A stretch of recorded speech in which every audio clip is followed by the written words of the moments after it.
Živijo tukaj Valentin. Danes bom govoril o kriptovalutah.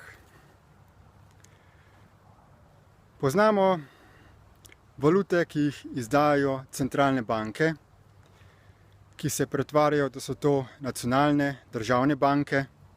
V resnici so pa v rokah škodoželjne bančne elite, mafije, ki za tem denarnim sistemom ravnajo na ta način, da ljudem povzročajo čim več škode. In zaradi teh raznih finančnih kriz, mednarodnih, so ljudje začeli razmišljati, kaj bi bile rešitve. Leta 2008 se je pojavila prva kriptovaluta, imenovana Bitcoin. In danes jo ljudje že zelo dobro poznajo. To je valuta decentralizirana, ki deluje na osnovi blockchain tehnologije, in zato, da se izvede ena transakcija, se podatki naprej razdelijo na več manjših delčkov, se kriptirajo, potem se pošljajo na različne računalnike, ki so geografsko razdeljeni, tam se spet to sprocesira, nazaj sestavi in na ta način je izvedena transakcija. Ta vrste valut je seveda resna grožnja za mednarodne vlade, za centre moči, ki želijo obvladovati in nadzorovati celoten svet, ker oni absolutno ne morejo imeti nadzora in sodne oblasti nad tako vrsto denarja. Ima pa Bitcoin tudi določene slabosti. In te slabosti so tudi prevzele vse kriptovalute, ki so bile ustvarjene po vzoru Bitcoina. In ena izmed temeljnih slabosti je volatilnost. To pomeni vrednostna nestabilnost. Na začetku je imel Bitcoin vrednost tam okoli $20, potem čez eno leto je ta vrednost narasla na $1100, potem pa je čez kakšno leto padla na $200 približno. Trenutno, leta 2016, se giblje tam okoli $500, nihče pa ne ve, kaj se bo s to valuto dogajalo.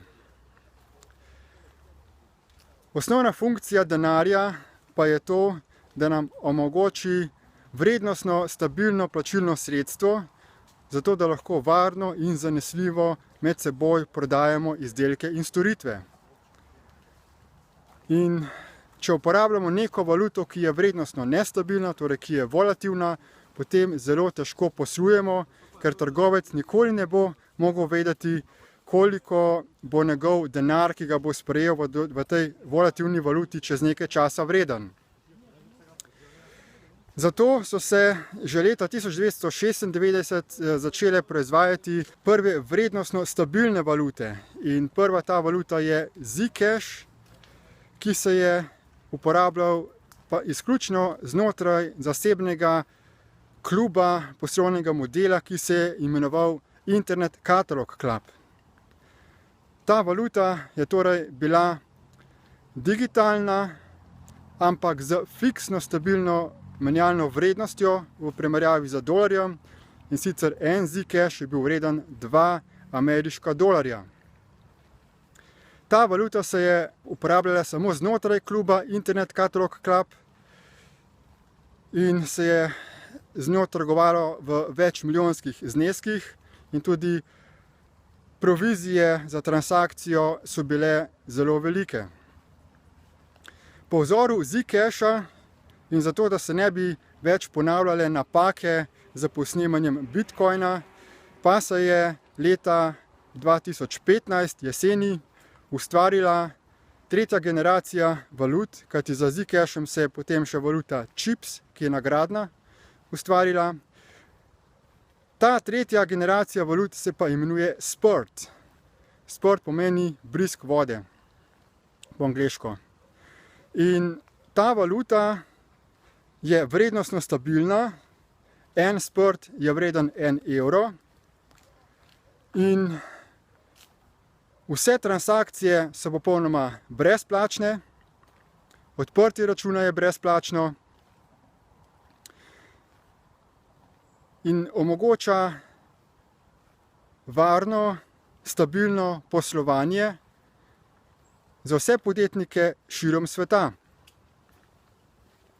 Vsak lahko odpre svoj sprt elektronski bančni račun oziroma elektronsko denarnico in začne pošiljati in sprejemati plačila v sprtih.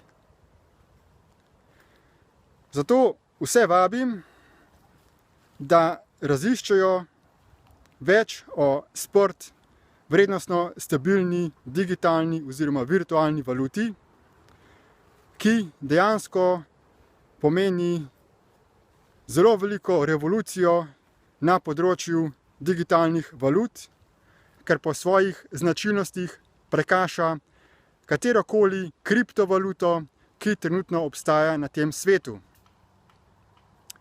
Poglejte si spletno stran sport.si, se pravi spurt.si, in v čim večji meri preidimo iz uporabe evra na uporabo sprt valute, da se rešimo vseh problemov, ki jih imamo trenutno z uporabo evro denarja in podobnih fiat valut. Hvala.